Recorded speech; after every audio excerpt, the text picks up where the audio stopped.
terkait mengenal Allah lebih dalam, yakni ma'rifatullah.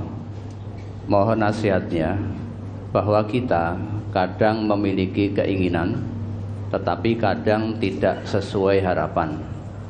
Misalnya Mas atau Mbak siswa kelas 12 yang baru lulus tetapi belum berhasil atau gagal diterima di kampus favorit, atau pemuda yang gagal mendapatkan pekerjaan atau gagal dalam usaha.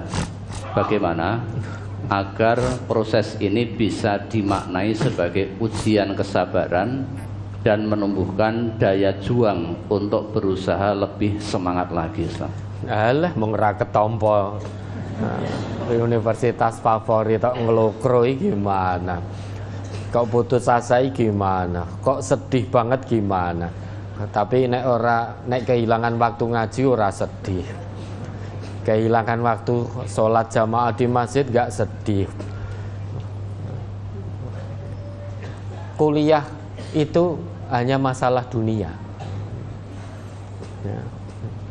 Kuliah itu masalah dunia. Ora ketompo di fakultas yang kita tuju, yakinlah kepada Allah. Allah sudah siapkan fakultas lain yang bisa mendekatkan diri kita kepada Allah, meningkatkan keimanan dan takwa kita kepada Allah. Ini takdir dari Allah. Keputusan Allah itu pasti terbaik bagi hambanya. Maka Al-Baqarah 216 itu jadi pegangan kita. Coba diingat lagi itu. Surat Al-Baqarah ayat 216. Kutiba alaikumul qitalu wa huwa kurhul lakum wa asa an takrahu syai'aw wa huwa khairul lakum wa asa an tuhibbu syai'aw wa huwa syarrul lakum wallahu ya'lamu wa antum la ta'lamun. Diwajibkan atas kamu berperang, padahal berperang itu adalah sesuatu yang kamu benci. Boleh jadi kamu membenci sesuatu padahal ia amat baik bagimu, dan boleh jadi pula kamu menyukai sesuatu padahal ia amat buruk bagimu. Allah mengetahui sedang kamu tidak mengetahui. Nah ini loh, wallahu ya'lamu wa antum la ta'lamun. Kamu manusia itu tidak ngerti apa-apa, sedang Allah itu maha mengetahui.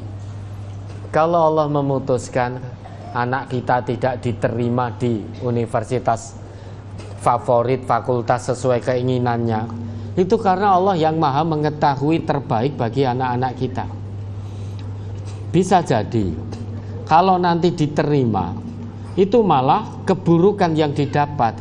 Misal pengen di fakultas kedokteran karena konon lo ya, dalam tanda kutip kabarnya yang mentereng favorit itu salah satunya fakultas kedokteran. Itu menurut kacamata manusia, tapi belum tentu menurut Allah, belum tentu. Bisa jadi kalau anak-anak kita diterima di situ sudah lupa sholat jamaah ke masjid dengan alasan kuliah, lupa ngaji dengan alasan kesibukan kuliah, lupa kegiatan sabilillah dengan alasan kesibukan kuliah. Wong fakultas kedokteran ini sibuk banget kok. Ibarat kata ndak ada waktu untuk istirahat. Berarti ndak ada waktu juga untuk ngaji, ndak ada waktu juga untuk sholat jamaah, ndak ada waktu juga untuk sabilillah. Bisa jadi begitu. Ketika belum di fakultas kedokteran, ngajine sregep, jamaah sregep, sabilillahnya sregep. Begitu di fakultas kedokteran, habis waktunya, energinya hanya untuk kuliah tok. Begitu lulus dari kedokteran, nambani uang, mau sesuai kebenaran itu nggak berani. Nggak berani. Karena ada tekanan mungkin. Pokoknya harus ini, obat yang harus kamu berikan ini. Karena ini delalah dokter ya kebetulan imannya tipis, lebih tipis dari peyek, sehingga tidak berani.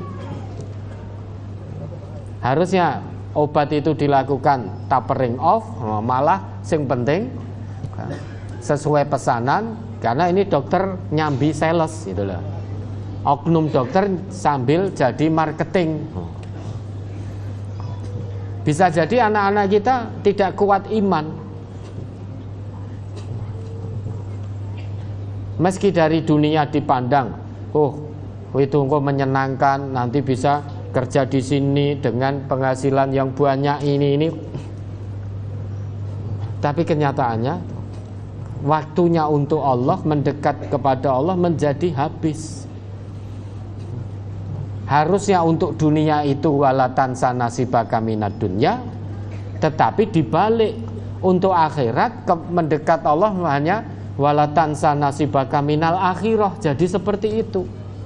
Untuk akhirat jangan kamu lupakan, untuk ngaji jangan kamu lupakan, untuk jamaah jangan kamu lupakan.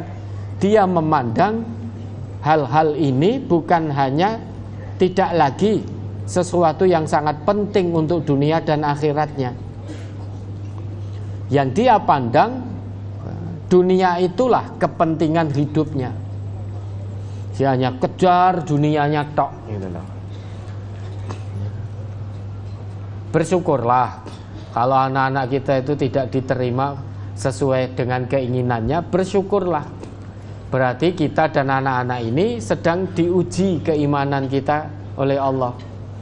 Dan Allah akan tempatkan anak-anak kita di tempat yang terbaik menurut Allah, tempat untuk anak-anak bisa terus mendekat kepada Allah dengan komunitas yang baik, tempat untuk terus berdakwah, karena kewajiban sesama muslim itu berdakwah. Setiap muslim itu wajib berdakwah. Jangan-jangan anak kita di fakultas dan universitas mentereng jadi tidak berani dakwah. Jangan-jangan begitu. Maka apapun keputusan Allah, baik sesuai keinginan kita atau tidak, terima.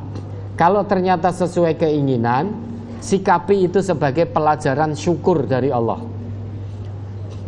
Karena keputusan Allah ternyata sesuai dengan keinginan kita, harus lebih ditingkatkan rasa syukur. Kalau ternyata tidak sesuai, sikapi itu sebagai pelajaran sabar. Sabar ya tanpa batas, tetap husnudon kepada Allah. Allah tahu yang terbaik untuk kita dan anak-anak kita. Apa yang sesuai dengan keinginan kita belum tentu menurut Allah itu yang terbaik. Jangan mudah putus asa, jangan ngelukru. Ini wong pinter tok itu nek tidak dengan kekuatan mental itu kadang ya bahaya.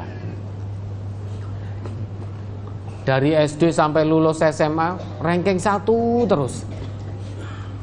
Begitu seleksi perguruan tinggi ora ditompo, wah ini langsung down ini. Karena mentalnya tidak kuat, karakternya tidak kuat, sehingga tidak pernah siap untuk menghadapi kegagalan. Padahal kegagalan itu juga ujian iman, kesuksesan itu juga ujian iman. Ranking 1 terus itu juga ujian iman. Tidak diterima seleksi perguruan tinggi itu juga ujian iman.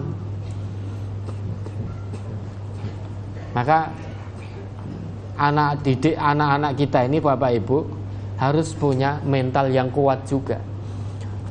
Jangan hanya siap syukur tok, nggak siap sabar gitu loh. Ranking 1 terus dari SD sampai lulus SMA, seleksi nggak ditompo. Kebetulan anak tetangganya depan rumahnya persis, dari SD sampai SMA ranking sewidak terus. Begitu seleksi perguruan tinggi diterima sesuai dengan fakultas yang dituju ranking 1 terus tadi. Akhirnya iri, nuduh yang enggak, kui paling nyogok kui, ini paling ini, paling itu dan lain sebagainya. Sehingga pinter tok itu ya tidak baik kalau tidak disertai dengan pinter karakter, pinter mental, kuat karakter. Kalau yang ranking sewidak terus tadi, dia nggak ketompo, ora masalah, sudah terbiasa, bersabar, bangkit lagi gitu loh. Karena dia melihat itu ujian, bukan kegagalan. Ya, maka bagaimana dia akan berusaha untuk bangkit lagi. Biasanya ya, di pondok pesantren itu biasa-biasa saja, di SMA biasa-biasa saja secara akademik, tapi mentalnya itu kuat, karakternya kuat, tidak mudah down.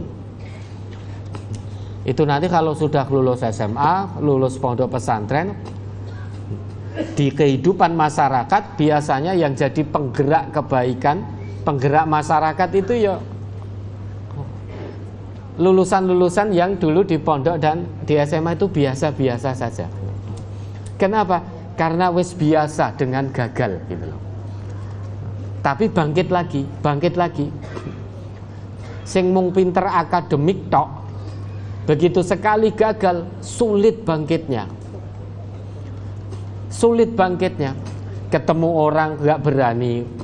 Nanti kalau ditanya gimana hasil seleksinya, diterima apa enggak, kalau dijawab tidak, malu saya. Sehingga ketakutan, cemas, akhirnya depresi sudah. Baru diuji gagal sekali, tidak diterima di perguruan tinggi yang dia tuju, ketemu orang malu, ketemu tetangganya malu, ketemu temannya malu, ketemu gurunya malu, tekanan batin, down, akhirnya depresi, bunuh diri. Baru sekali diuji kegagalan, tapi ternyata tidak bisa bersabar, putus asa dari rahmat Allah. Maka selain dibina akademik anak-anak kita, juga dibina mental anak kita biar kuat. Mental anak-anak kuat itu kalau dia diuji dengan kesuksesan, dia bersyukur tanpa batas. Diuji dengan kegagalan oleh Allah, dia bersabar tanpa batas. Itu mental yang kuat. Itu penting. Bukan hanya sebuah kepentingan, tapi sesuatu yang sangat penting. Lah itu ya, ini ketetapan Allah, Al-Baqarah 216 itu dipegang betul. Usaha sudah dilakukan, doa sudah dilakukan, tapi Allah putuskan anak kita tidak diterima di fakultas sesuai keinginannya. Alhamdulillah gitu loh. Tidak apa-apa. Nggak usah sedih, nggak usah gerantes. Pingko ra ditekok kene akhirat. Hei bapak, hei ibu atau hei fulan, kenapa kamu tidak diterima di fakultas ini? Langsung digoda, digebuk, itu enggak akan ditanyakan oleh Allah. Tapi yang akan Allah tanyakan, aku titipkan sedikit ilmu kepadamu. Ilmu yang aku titipkan, kamu gunakan untuk apa? Ilmu medis kamu gunakan untuk maslahat kehidupan umat manusia, atau kamu gunakan untuk menimpakan madarat dalam kehidupan manusia? Ilmu hukum kamu gunakan untuk kemaslahatan, keadilan manusia, atau kamu gunakan untuk membela yang bayar, bukan membela keadilan. Sehingga kamu bisa jadi hakim. Ketika kamu tunaikan profesi kehakimanmu, kamu membela kebenaran dan keadilan, atau kamu membela yang bayar meski dolim. Itu yang ditanya. Allah tidak akan menanya ilmu hukummu dulu, kamu lulusan universitas mana. Oh, universitas A, orang terkenal, gebuk. Enggak begitu. Dah, jangan sedih ya. Anak-anak tidak diterima di universitas sesuai keinginan orang tua dan anaknya, enggak apa-apa. Ar-Razzaq itu Allah. Ini sedihnya kan mesti karena punya tujuan, nanti di fakultas ini lulus dapat pekerjaan ini, gaji sekian dan lain sebagainya. Sehingga kalau tidak diterima, koyo-koyone dunia itu wis peteng dedet. Wah, gimana nanti makan minum anak-anak saya, masa depan anak-anak saya, kalau tidak diterima di universitas dan fakultas itu berbuat andat tanpa sadar. Dikiranya Ar-Razzaq itu kampusnya dan fakultasnya. Lupa bahwa Ar-Razzaq itu Allah. Maka putus asa, sedih berkepanjangan, putus asa dari rahmat Allah, grantes berkepanjangan, itu laisa minal Islam. Segera bangkit, segera bangkit. Jangan terpuruk oleh bujuk rayu setan hanya gara-gara tidak diterima di kampus yang kita tuju. Na'udzubillah, Ya, terus ada lagi? Ada satu pertanyaan yang ini mohon solusi, Ustaz. Gimana solusinya? Saya mau nikah dengan warga MTA, tapi anak saya tidak menyetujui.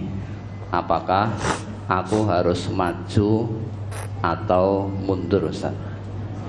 Ini biasanya ya, seperti yang tanya janda, kemudian punya anak, lah anaknya tidak menyetujui. Ini kami sudah menemui beberapa kasus juga. Ibunya mau menikah dengan warga MTA, anaknya tidak menyetujui. Pernikahan itu, rumah tangga itu bukan berdasar persetujuan anak, ya. Tetapi Allah dan Rasul menyetujui tidak. Kalau Allah dan Rasul menyetujui, anak tidak menyetujui, yang dipilih tentu persetujuan Allah dan Rasul, bukan persetujuan anak.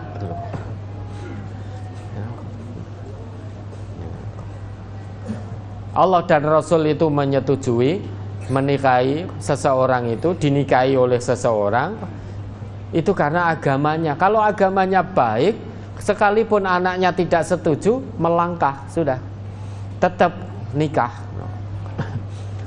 Meski ini warga MTA, tapi kalau agamanya tidak baik, meski sugih, sundul langit hartanya, kaya raya, tapi kalau agamanya ini tidak baik, jangan nikah dengan warga MTA yang agamanya tidak baik. Apa semua warga MTA itu pasti agamanya baik toh? Belum tentu. Warga MTA yang agamanya baik, insya Allah warga MTA yang mengamalkan Quran dan Sunnah, insya Allah baik. Tapi kalau hanya dengar telinga kanan keluar telinga kiri, itu warga MTA yang agamanya pasti tidak baik. Sekalipun itu ngaji di MTA, tapi kalau dohirnya dia agamanya tidak baik, ya jangan menikah dengan warga MTA yang agamanya tidak baik. Meski kaya raya toh. Tapi kalau itu agamanya baik, warga MTA itu agamanya baik, meskipun tidak kaya atau hidup di garis kemiskinan dan kefakiran, namun agamanya baik, nikah dengan beliau. Meski anak tidak setuju,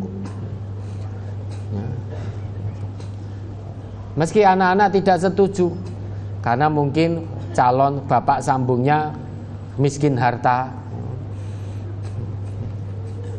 sehingga anak-anak tidak setuju. Tapi ini baik, sholatnya tertib, ngajinya istiqomah, mengamalkan hasil ngajinya istiqomah, peduli dengan rumah tangganya, gandeng istrinya dan anaknya maupun anak sambungnya menuju keridhaan Allah, menjadi imam betul sesuai dengan petunjuk Allah dan Rasul, memimpin rumah tangga berdasar Quran dan Sunnah, meski secara harta tidak begitu kaya, tapi agamanya baik. Sekalipun anak tidak setuju, maka ibu terus melangkah, menikahlah dengan laki-laki yang agamanya baik, sehingga mencintai ibu dan anak-anak ibu, memenuhi, menafkahi ibu sesuai kemampuan, dan juga memperhatikan nafkah anak-anak ibu. Karena ada seorang ibu janda akan dinikahi oleh laki-laki, tapi laki-lakinya ini hanya mau memberi nafkah ibu tadi dan anak-anak kandungnya sendiri. Sedangkan ibu tadi juga membawa anak gawan, masih dalam pemeliharaan, butuh nafkah. Tapi suami tadi, bapak sambungnya, hanya mau memberi nafkah anak-anak kandungnya dewe tadi. Anak-anak kandung istri itu tidak mau, bapak sambungnya tidak mau memberi nafkah padahal mampu. Ini ya tidak boleh. Kalau ada warga MTA yang seperti itu, jangan mau dinikahi oleh warga MTA yang seperti itu, yang hanya mau menafkahi anak kandungnya sendiri. Sedang anak kandung yang dibawa istri, padahal bapaknya sudah tidak ada, bapak sambungnya tidak mau memberi nafkah padahal mampu, maka jangan nikah dengan warga MTA yang seperti itu. Ya, bismillah ibu ya. Kalau warga MTA tadi baik agamanya, ketaatannya pada Allah dan Rasul itu baik, sholatnya tertib, ngajinya istiqomah, mengamalkan hasil kajinya istiqomah, tanggung jawab pada jenengan dan anak-anak jenengan, bismillah melangkah ke jenjang pernikahan. Mudah-mudahan Allah meridhoi. Terus ada lagi? Masih terkait dengan ini, Ustaz. Ini mohon nasihatnya bagaimana kita bisa membuka cakrawala atau pikiran anak tadi agar bisa menyetujui. Mungkin ada diberikan beberapa gambaran-gambaran, barangkali ada sisi yang anak tidak bisa melakukan apa yang menjadi kebutuhan daripada orang tua itu. Diajak ngomong dulu, seperti Nabi Ibrahim ke Nabi Ismail itu loh. Ya bunayya, inni ara fil manam anni adbahuka fangdur madza tara. Dimintai pendapatnya dulu. Ya. Wahai ananda sayang, wahai anakku tercinta, sebetulnya ibu itu punya niatan untuk membina rumah tangga lagi. Gimana pendapatmu nak? Bos pokoknya nggak setuju. Lah ada apa kok nggak setuju? Karena begini-begini A, B, C, D, E dan lain sebagainya. Ya sudah, biarkan dulu. Karena anak masih emosional.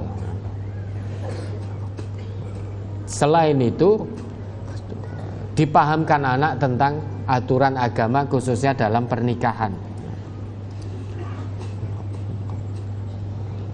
Terlepas bahwa itu nanti dia akan punya bapak sambung atau tidak, pahamkan dulu anak-anak tentang din, tentang agama. Keluarkan ayat-ayat tentang pernikahan, keluarkan hadis-hadis tentang pernikahan, membangun keluarga yang sakinah, mawaddah, warahmah. Pahamkan anak-anak tentang itu. Ini anak-anak menolak itu karena satu, mungkin anak-anak khawatir kehilangan kasih sayang dari seorang ibu. Karena nanti kalau ibunya menikah lagi harus berbakti pada suami. Sehingga mungkin perhatian ibu akan terbagi antara anak dan juga suami. Di samping itu mungkin anak-anak juga takut, juga khawatir, apalagi bapak sambungnya juga punya anak kandung. Sehingga nanti akan terjadi pilih kasih sayang. Sehingga bapaknya hanya nyayangi anak-anak kandungnya tok, hanya membela anak-anak kandungnya tok, tidak membela anak sambungnya. Yang ketiga, mungkin anak-anak sudah nyaman dengan ibu, tidak punya bapak, tidak apa-apa, tapi sudah sangat nyaman dengan ibu. Namun anak-anak ini kan tidak tahu bahwa ibu itu juga butuh sandaran, yang mana problem kehidupan yang dialami oleh ibu tadi seringkali tidak selesai dengan anak-anaknya. Saat ibu menangis, ibu itu banyak yang tidak mau lihat anak-anaknya menangis. Lihat ibunya menangis itu banyak ibu yang tidak mau melihat bahwa dia menangis, sehingga anaknya jangan sampai tahu, jangan sampai lihat kalau ibunya nangis. Ini butuh teman untuk bicara. Nah, teman yang terbaik ya tentu suami yang halal. Sehingga ibu ini tidak mau terlihat menangis di depan anaknya. Ibu itu juga butuh sandaran, pundak yang bisa disandari. Meski sesulit apapun ekonomi yang dialami oleh ibu, banyak ibu yang tidak mau bersandar pada anak-anaknya karena tidak mau membebani anak-anaknya. Meski sesulit apapun kondisi jiwa seorang ibu berada dalam kesepian, tetap tidak akan ibu lihatkan di depan anak-anaknya. Ketika Allah dan Rasul saja mengizinkan orang yang sudah selesai masa iddah untuk menikah lagi, kenapa kita sebagai anak melarang? Bisa jadi ibu kita tadi dengan menikah lagi, suami ini betul-betul paham agama, menjadi imam yang baik menurut Allah dan Rasulnya. Ini bisa memimpin ibu dan kita sebagai anak sambungnya menuju keridhaan Allah. Maka ajak diskusi, ajak musyawarah dulu anak-anaknya kalau sudah gede-gede.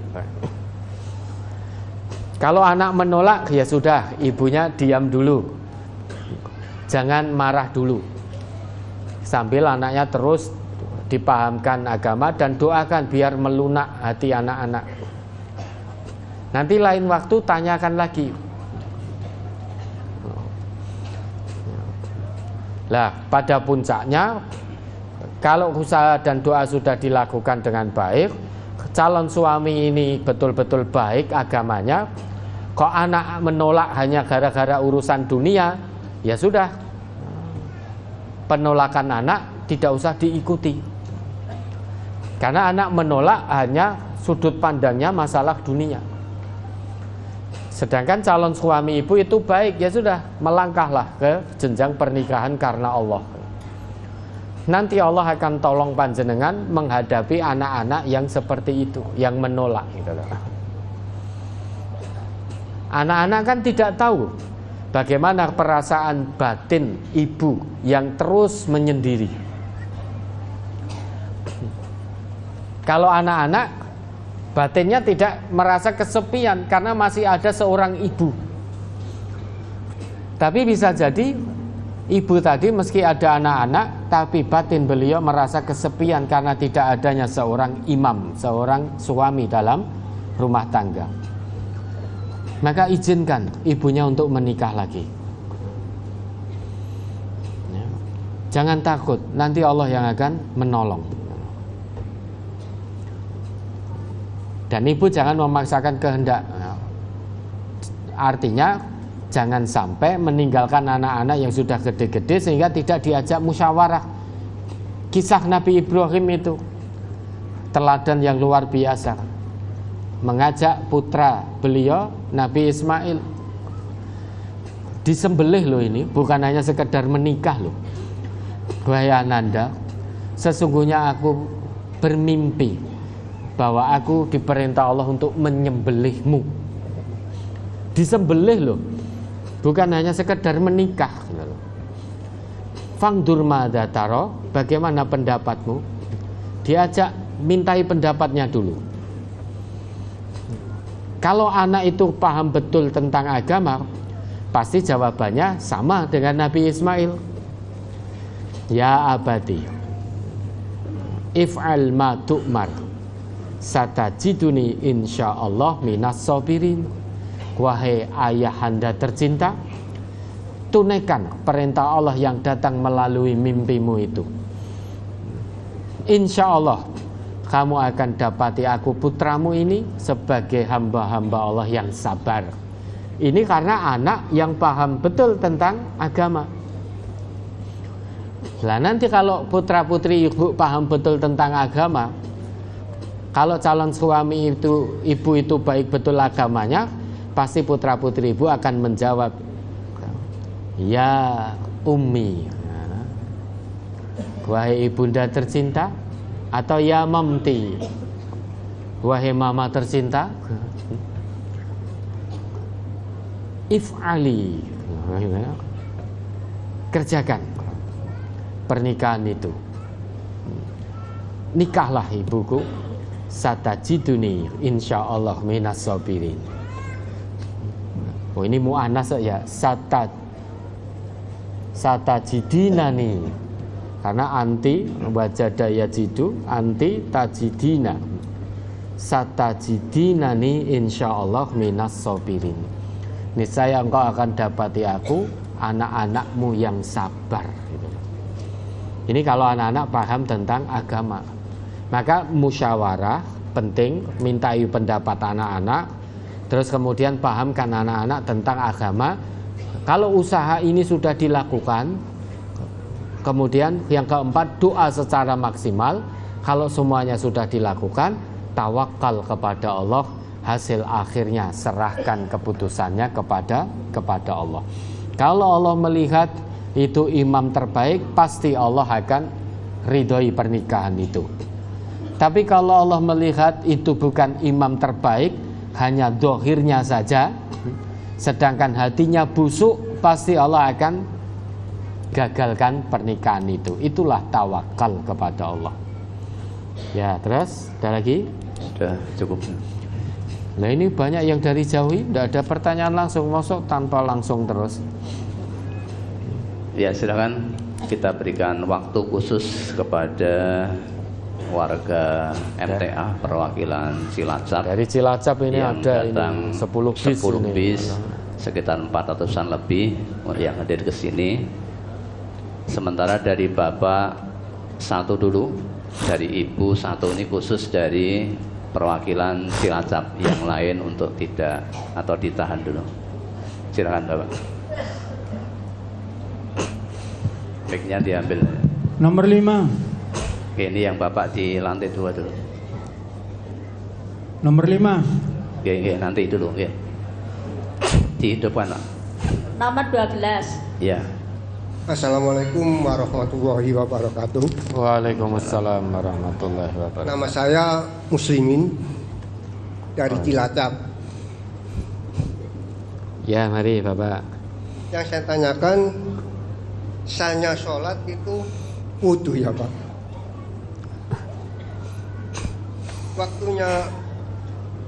Waktu wudu nggak sah apabila wudunya nggak. Waktu wudu tidak sah. Waktu sholat itu nggak sah kalau wudunya nggak sah. Ya.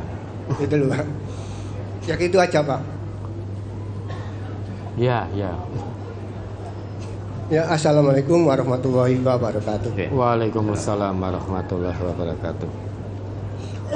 Sholat tidak sah kalau wudunya tidak sah. Ya betul itu. Ya.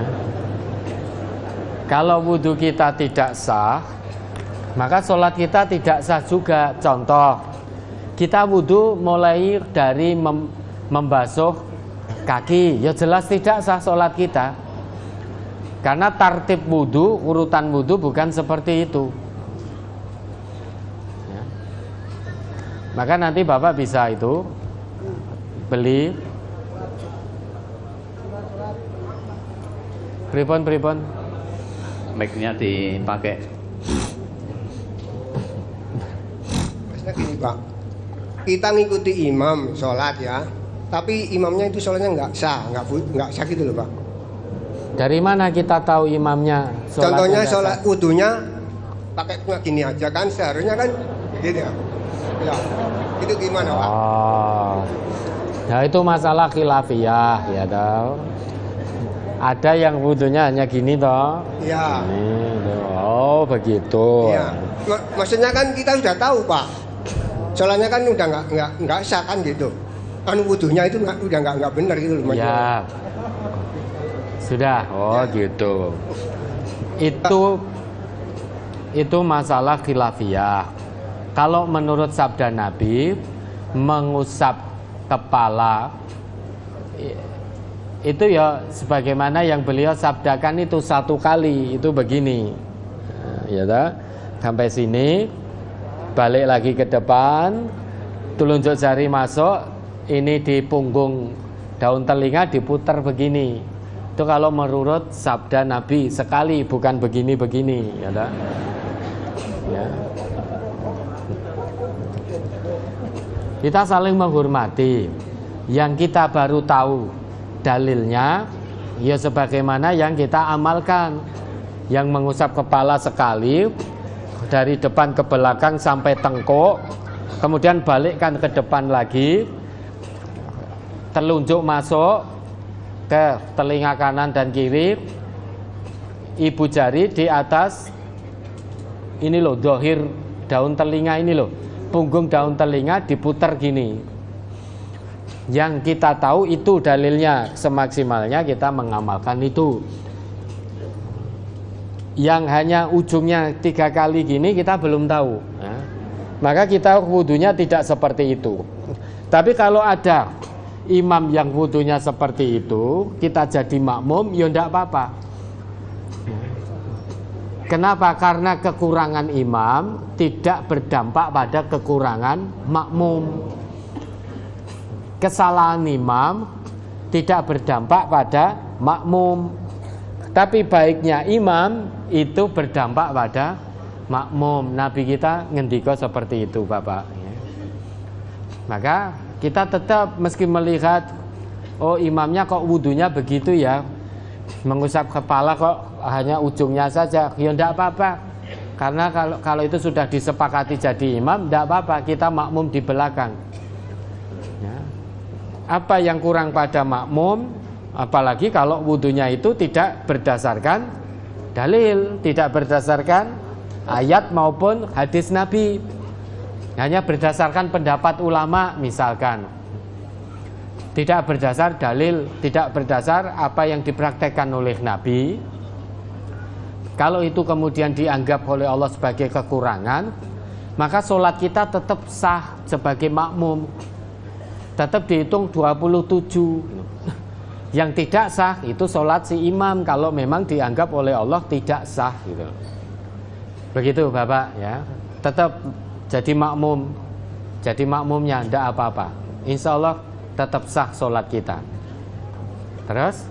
Oke, berikutnya dari Ibu tadi, mic nomor 12, silakan. 28. Yang 12 dulu. Assalamualaikum warahmatullahi wabarakatuh. Waalaikumsalam warahmatullahi wabarakatuh. Saya Ibu Siti dari Cilacap. Oh ya, Ibu Siti, mari. Cabang Gandrung Mangu, Pak. Gandrung Mangu. Ya. Assalamualaikum warahmatullahi wabarakatuh, Pak Ustadz. Waalaikumsalam warahmatullahi wabarakatuh. Ini mau menanyakan yang bukannya dengan hadis yang bunyinya seperti ini, Pak Ustadz. Dari Amr bin Su'aib, bahwa ada seseorang mendatangi Nabi Sallallahu Alaihi Wasallam. Sesungguhnya aku memiliki harta dan anak, namun orang tuaku membutuhkan hartaku. Rasulullah kemudian menjawab, engkau dan hartamu milik orang tuamu. Sesungguhnya anak-anakmu adalah sebaik-baik hasil usahamu. Terkait dengan hadis riwayat Abu Dawud nomornya 3530 dan hadis riwayat Ahmad nomornya 2214 yang isinya tentang harta anak yang dipakai orang tuanya, lalu dijawab oleh Nabi sama, bahwa kamu dan hartamu adalah milik orang tuamu. Yang pertama, dalam hal kesolehan yang terkait pahala-pahala milik anak, apa juga bisa dimiliki orang tua, Pak Ustadz? Yang kedua, ini pertanyaan tadi, apakah ada bedanya pahala dari orang tua yang anaknya soleh dengan orang tua yang anaknya tidak soleh atau biasa-biasa saja? Gitu Pak Ustadz, terima kasih atas jawabannya. Wassalamualaikum warahmatullahi wabarakatuh. Waalaikumsalam warahmatullahi wabarakatuh. Wala taziru waziratu wizra ukhra. Seseorang tidak akan menanggung dosa orang lain, sekalipun itu dosa anak maupun dosa orang tuanya. Orang tua tidak akan menanggung dosa anaknya. Anak tidak pula menanggung dosa orang tuanya. Semua bertanggung jawab sendiri-sendiri. Selamat atau tidak, itu sesuai amal solehnya ketika di dunia. Sesuai amal soleh masing-masing. Anak berbuat baik, anak beramal soleh. Kalau orang tuanya melanggar, menentang amal soleh anak itu, ya orang tuanya tidak dapat kebaikan, justru dosa. Misal, anak mau datang ngaji, yang dikaji Quran dan Sunnah, kemudian orang tuanya menghalang-halangi, maka yang dapat kebaikan amal soleh yo anak. Orang tuanya dapatnya dosa karena menghalang-halangi anak dari ngaji. Anaknya izin ngaji, orang tuanya mendukung, nyangoni, loh, orang tuanya juga dapat amal soleh meski tidak datang ke tempat ngaji.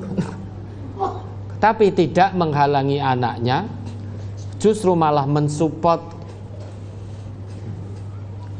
Meski orang tua lahirnya tidak sampai ke majelis taklim tersebut, orang tua tetap dapat pahala kebaikan, pahala support, pahala mendukung, pahala tidak menghalangi itu.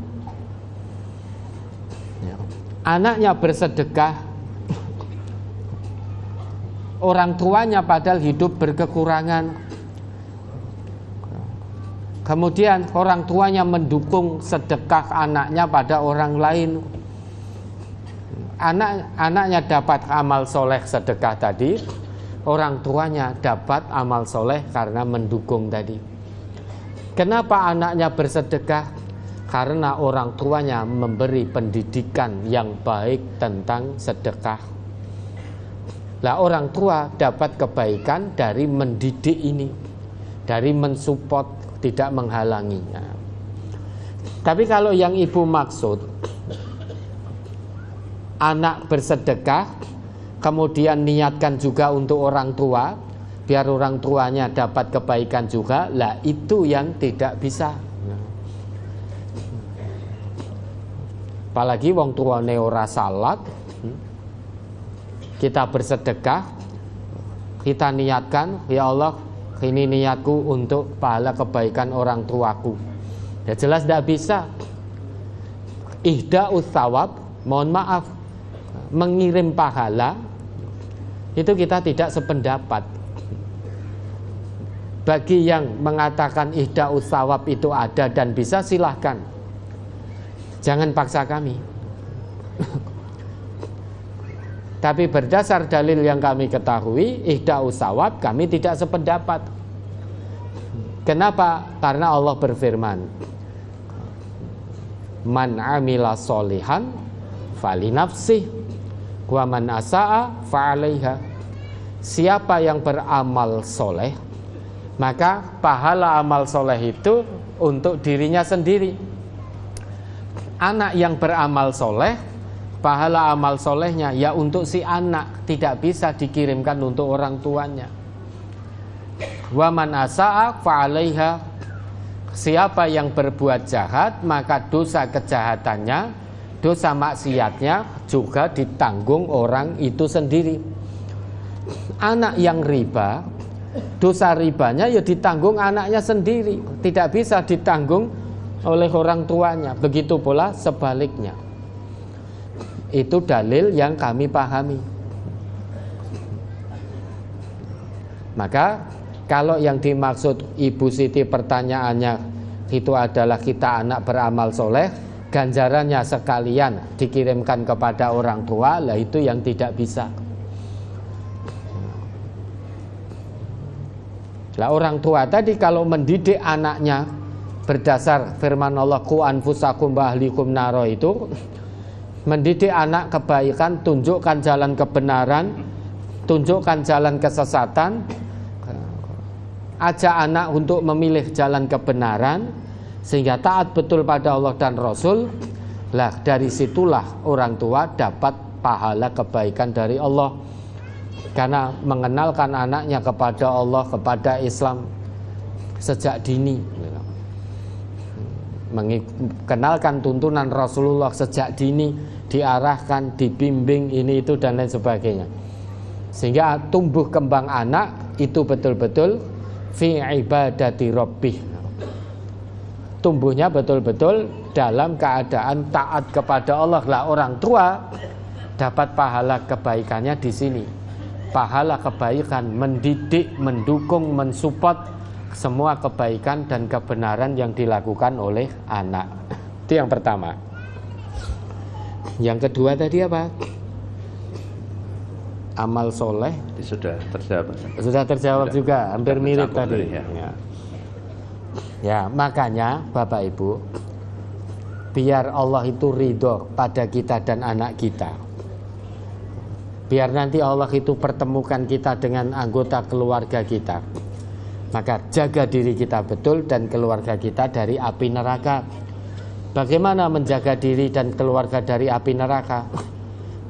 Kenalkan keluarga kita, termasuk kita sendiri ini, kenal Allah, tunduk patuh betul pada Allah, kenal Rasulullah, tuntunan Rasulullah, tunduk patuh betul kepada tuntunan Rasulullah.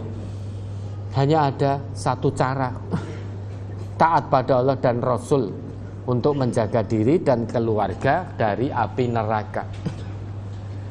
Kalau ada keluarga kita tidak taat pada Allah dan Rasul, ketahuilah nanti sampai di hadapan Allah, dalam Quran surat Al-Ma'arij ayat 8 sampai seterusnya 16 atau 18 itu, anak akan lari dari orang tuanya. Anak yo pengen selamat dewe, orang tuanya di neraka yo ndak apa-apa, yang penting anaknya selamat. Itu nanti anak akan begitu.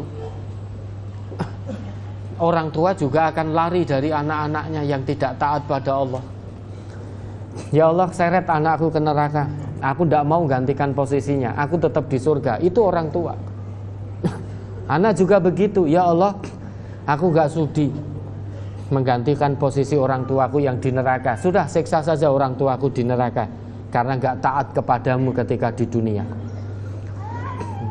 Aku tetap di surgamu, wahai Allah. Semua akan lari nanti. Suami juga akan lari dari istri, istri akan lari dari suaminya. Seret suamiku, wahai Allah, ke neraka, aku gak mau menggantikannya di neraka. Suami juga begitu, apalagi saya, ya Allah, jelas gak mau, gak sudi menggantikan istriku di neraka. Biar gosong istriku di neraka, gak apa-apa, aku tetap di surga.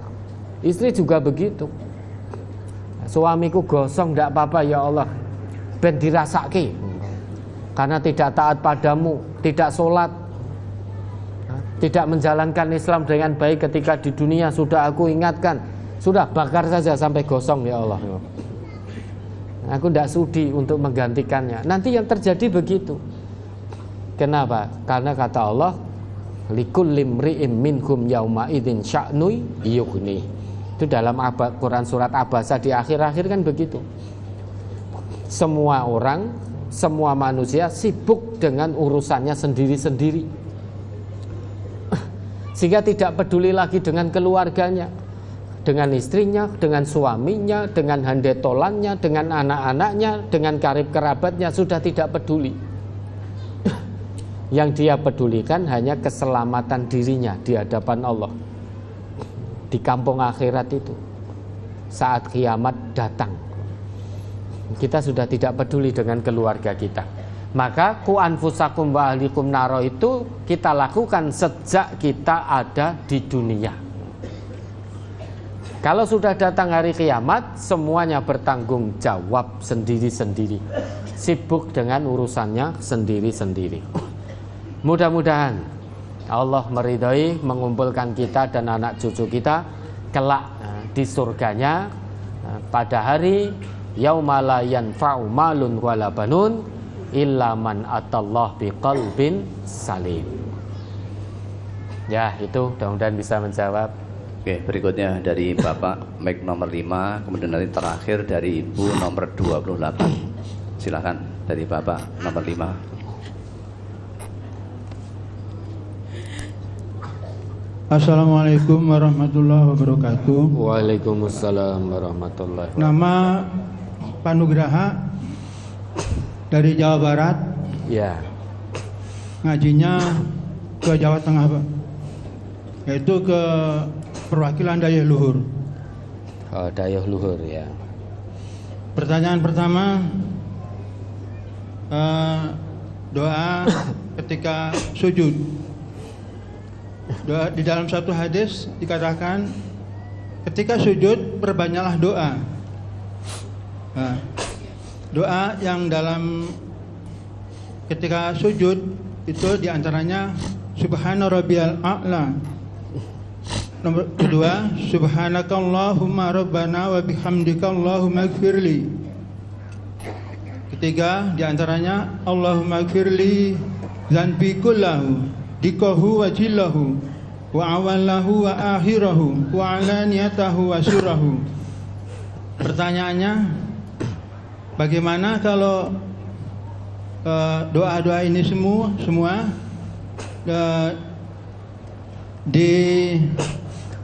dilafadzkan atau didoakan ketika sedang sujud,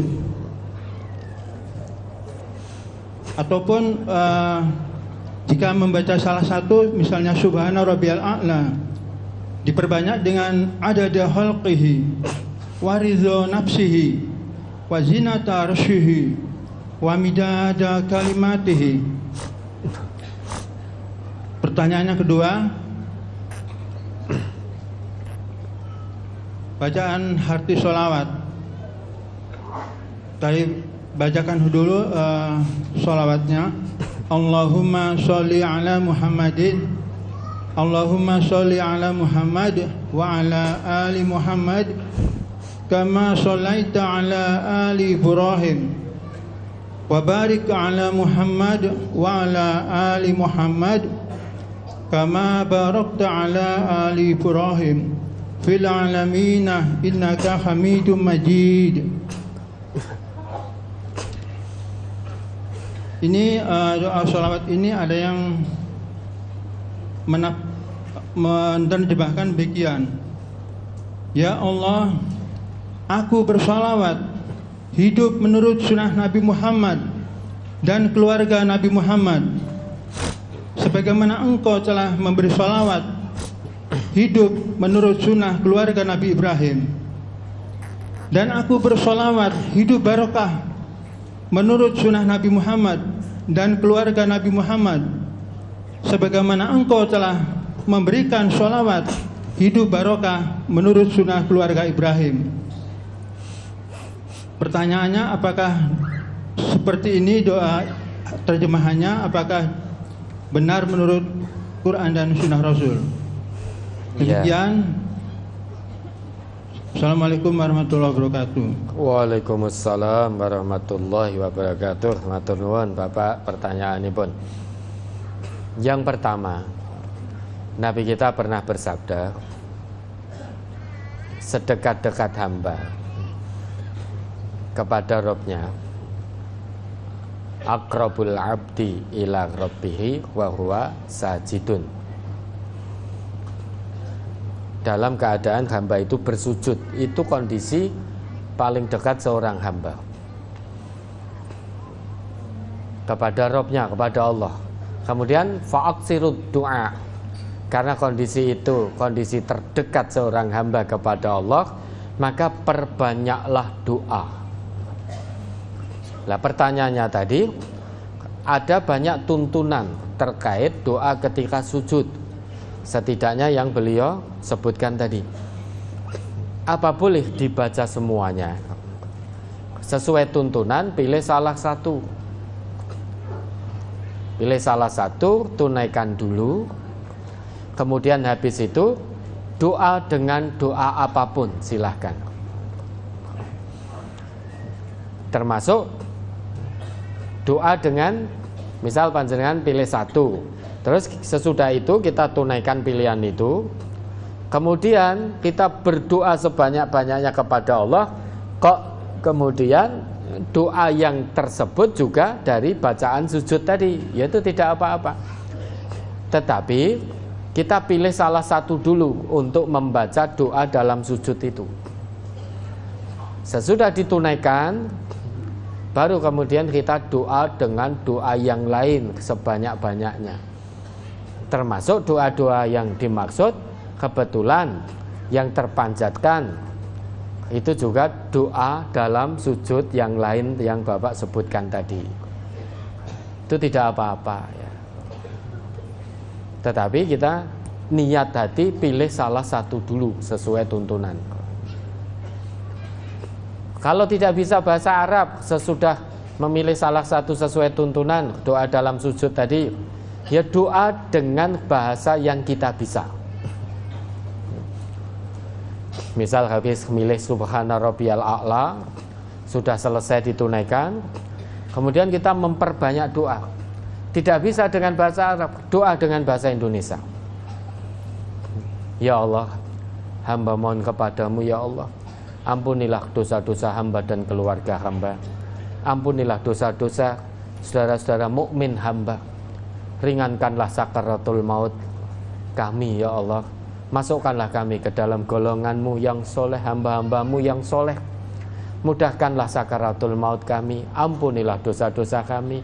Kumpulkanlah kami bersama para nabimu, para rasulmu, hamba-hambamu yang syahid, yang soleh. Nah, itu boleh dengan bahasa Indonesia. Hamba mohon beri kesembuhan kepada hamba, keluarga hamba yang saat ini sedang sakit, saudara-saudara muslim hamba yang sedang sakit ya Allah. Jauhkanlah kami dari penyakit-penyakit yang mematikan, penyakit-penyakit yang berat. Beri kami kesembuhan dari penyakit-penyakit yang sedang Engkau ujikan kepada kami. Nah, itu boleh dengan bahasa Indonesia. Dengan catatan tetap syaratnya ikhlas dan yakin. Namun doa kalau itu dalam sujud, kalau doa itu ada atau merupakan salah satu dari bagian ayat Al-Quran, ya kita tidak boleh letterlek persis seperti dalam ayat Al-Quran, karena ada larangannya. Ya, misal Rabbana atina fid dunya hasanah itu kan ada dalam Quran. Maka ketika kita sujud, jangan baca sama persis. Jangan Rabbana atina fid dunya hasanah, karena itu ada larangannya. An Ali bin Abi Thalib qala, dari Ali bin Abi Thalib ia berkata, nahani Rasulullah sallallahu alaihi wasallam an aqra'a raki'an aw sajidan. Rasulullah sallallahu alaihi wasallam melarangku membaca Al-Quran ketika rukuk maupun ketika sujud. Jadi ketika kita doa dalam sujud, jangan membaca doa sama persis dengan apa yang tertulis di dalam Al-Quran. Karena dulu Ali juga dilarang oleh Nabi. Ini hadis riwayat Muslim juz 1 halaman 348, nomor hadis 209. Ya bisa dengan bahasa Indonesia, ya Allah, anugerahkanlah kepada hamba kebaikan dunia dan akhirat.